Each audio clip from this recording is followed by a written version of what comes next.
Hello friends, praise the Lord. நம்ம நிறைய பேருக்கு ஒரு பழக்கம் இருக்கலாம். நம்ம கர்த்தரை ஏதாவது ஒரு பர்டிகுலர் டைம் ஒரு தேவைங்கும் போது கர்த்தரை ரொம்ப தேடுவோம். மற்ற டைம் நம்ம ரொம்ப என்ன பண்ண மாட்டோம், கர்த்தரை தேடாமல் இருப்போம். இது கரெக்டான்னு பார்த்தோம்னா ரொம்ப ரொம்ப தப்பு. ஏன்னா லூக்கா 19 ஒரு கழுதைக்குட்டியை பற்றி நம்ம பார்க்கலாம். இந்த கழுதைக்குட்டி எது அப்படின்னா ஏசப்பாவை ஏற்றி சென்ற ஒரு கழுதைக்குட்டி. இது அதுக்கு முந்தின நாள் வரைக்கும் அந்த கழுதைக்கு யாரும் மரியாதை செலுத்தலை.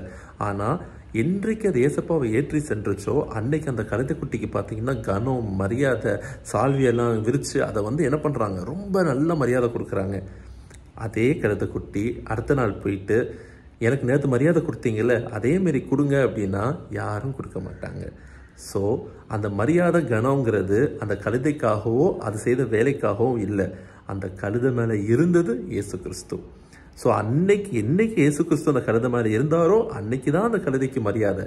அதே போல் ஒரு நாள் எந்த நாளில் கர்த்தர் நம்ம கூட இருக்கிறாங்களோ அன்னைக்கு தான் நமக்கும் அந்த கனம், மரியாதை எல்லாம் என்ன வரும், ஆட்டோமேட்டிக்காக வரும். ஸோ நம்ம டெய்லி பைபிள் வாசித்து டெய்லி நம்ம ஜெபிச்சாதான் நம்ம கர்த்தர் தினமும் அந்த டச்சில் நம்ம கர்த்தர் கூட இருக்கும்போது தான் நமக்கு அந்த கனம், மரியாதை எல்லாம்.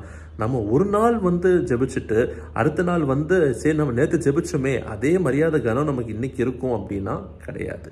தினம் நம்ம கர்த்தரை தேடும் போது தான் அந்த கனம், மரியாதை கர்த்தர் நமக்கு எப்பவும் கொடுப்பாங்க.